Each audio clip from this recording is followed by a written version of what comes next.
trophy. How does it feel to win and be back in the top 10? Feels good just to be able to, see the work that I've put in and it's paying off. But not just, this year, just everything that I've been through in last years, it makes it more special. And I just want to keep going.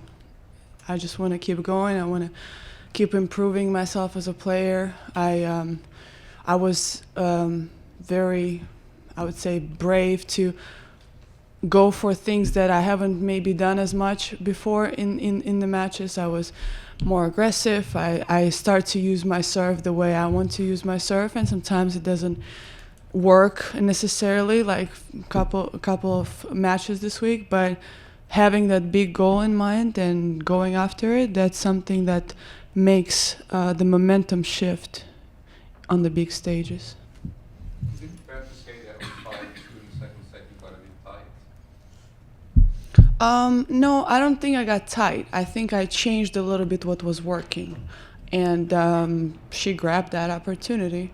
And I still stuck to what I believed was working for me. And in the end, it paid off.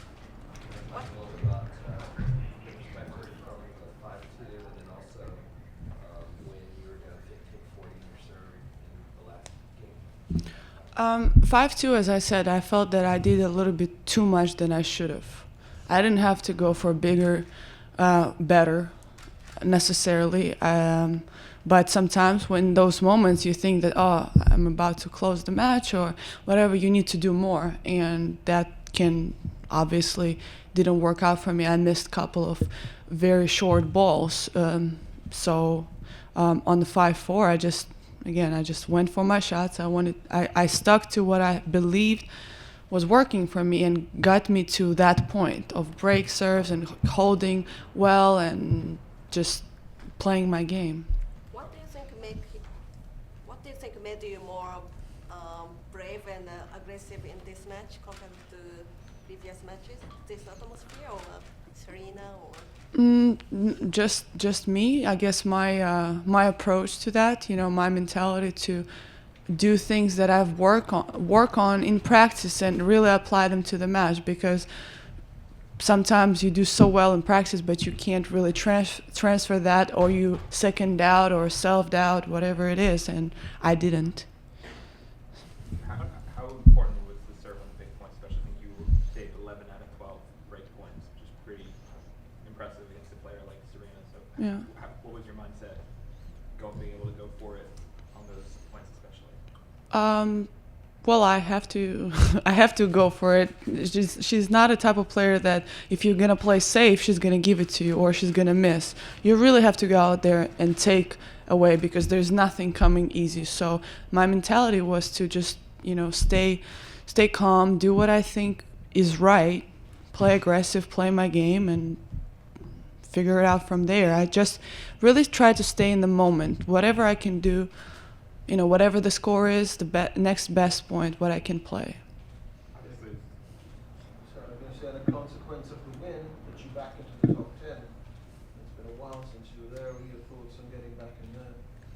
It's a good start. It's a good start. Vika, you're obviously an incredibly courageous athlete. You come from Belarus, overcome this terrible injury, and this is your biggest win and a very happy win for you. I must do my job and ask you whether you heard the comments that Mr. Moore made. And, I did. And as a woman who's put all you have into this sport, could you reflect on those, please?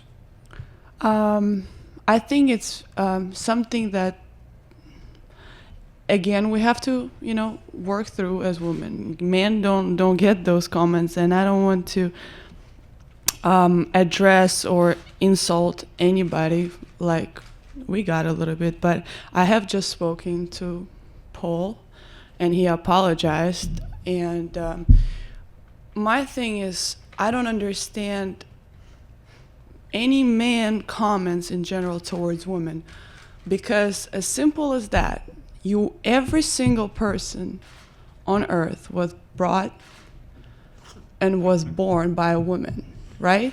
So, right? Absolutely. I think that's a good comment, and I think people should remember that sometimes. And I want to also ask you this, as someone who's followed you with great joy for your Thank entire you. career. Let's face it, you and other women were criticized harshly for the sounds they made on court, while men, like from Jimmy Connors onward, basically were not. Did that ever cross your mind that there was a gender difference in the response there? I think it's still a problem in the world. It's not just in sports. It's in business, and we're trying to talk about the equality, and sometimes it just get unrecognized. I think what women do best is rise above those comments, and you don't hear complaints or bad comments towards men. So from my perspective, if we rise above that and keep working hard in everything we do, we're better. We're better at taking opportunities and being graceful. Why do you have to make the comment? Who cares? Who cares? Simple as that. Just to make more drama or jokes. I mean, if that makes that person feel better or bigger or whatever, it's a pretty sad person, I think. Because if you're happy, you don't care what other people do. You just take care of you. And I think that's more important, to focus on us. And that's what women players and examples like Venus and Serena and other players been doing for we got it from Billie Jean King, where she proved everybody, hey, look at me. I started something, so let's go after it. And I think it's our duty to keep just working hard through whatever comments there is. We're going to rise above that. You commented about the groundbreaking Wimbledon last year, I remember, or the reactions to it. And do you think this is something you've sort of embraced more as you've gotten older in the sport, about embracing this role as being a leader for women and through your status as a top athlete? I believe in giving back to a sport that gave me so much. I'm very passionate. I see how hard it is to make something out of yourself and stand your ground. So I believe that it's my duty for players maybe after me or during this time to really have this respect for our sport, and I think that comes with it. And through the years, I mean, the comments, the grunting, whatever, I don't care about this. I could give less of shit about it, because to me, I work my butt off on the court to try to win the match, and whatever it takes, I'm gonna do it. Do you think that Raymond Moore's apology is a little disingenuous given the nature of the comments he made just a few hours previously? I'm trying not to think about it. As all my other comments, I'm not gonna bring somebody down. I'm just gonna rise above that. And we did today. I think it was a great match. It was a great day for women's sport.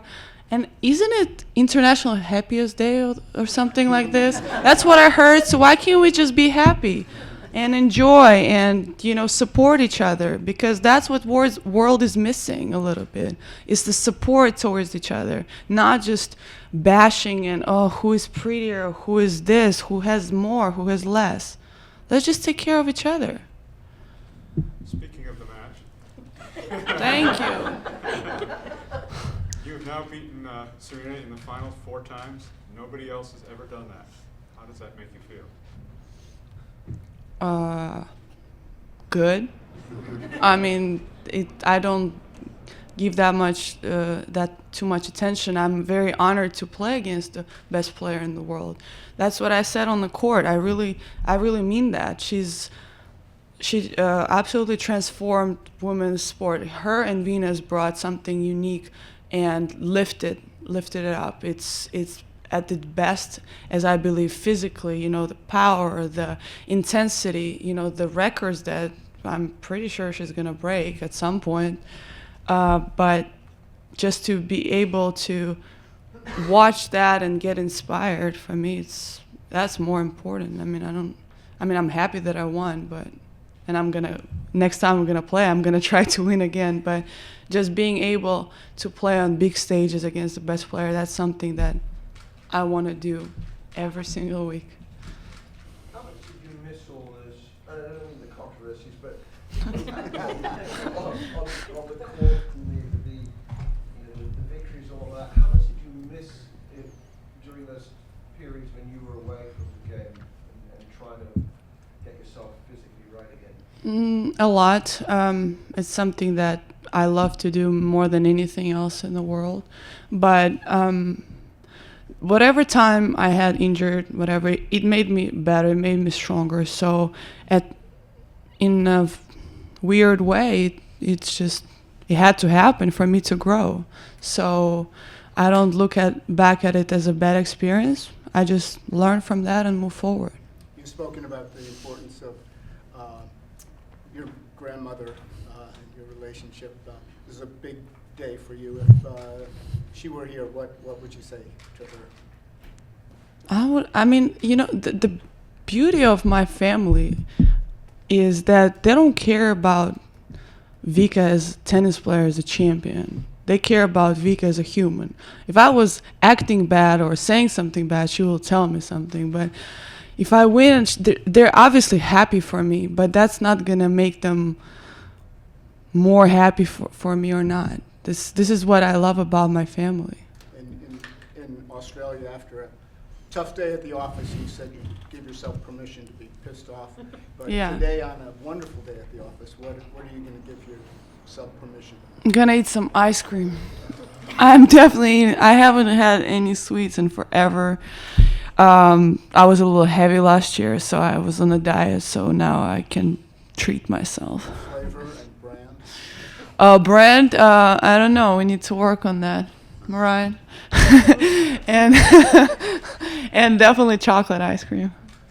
Given what you've been through, Vika, how does this rank? Where does it rank in terms of what you've achieved in the game to this point? It's a good starting point for me back. Yeah, I feel that it's because I want to improve. This is today, it's a day, it's a happy day, it's a win, but it still doesn't take me from keep improving and staying motivated and staying hungry. I'm still hungry. Literally. It was a very emotional time for Serena on the court when Yeah. and you alluded to that. Did you feel that there was a sense of pressure for her to close the door on 15 years of her? And do you think that she has, given that she lost to you? I don't know. I think she's done such an incredible job last year that this year I can't speak for her, but it felt a little bit different. She felt a lot more comfortable here, and I felt that she felt really good here. And especially seeing Venus come back, it was so great for our sport to see them both here. And I don't know, it felt different for me this year. But I can see the pressure she's facing probably everywhere she goes, because everybody expects her to win all the time, and that's not easy. Roger Federer said he learns most from mistakes. If I recall correctly, you had a kind of difficult situation with Serena in Madrid. Did you learn from that? What did you learn? For me, it was difficult to judge anything from last year in terms of matches, just because I didn't feel that I was there 100% physically like I could be. I think the good learning experience was for me with match with Kerber, and looking back at it and seeing that and start to analyze my game and start to really think the way to win and the way to play, the way to improve. So just opening my mind to different things. But definitely learning from mistake helps. Watching the match in Australia was tough for me. One or two takeaways from the Melbourne match? It was my match to win. I really had many opportunities, and I didn't take them at all. And my opponent took every single one, and that's what made her great and win the tournament. Okay, thank you very much, everyone. Thank you, guys.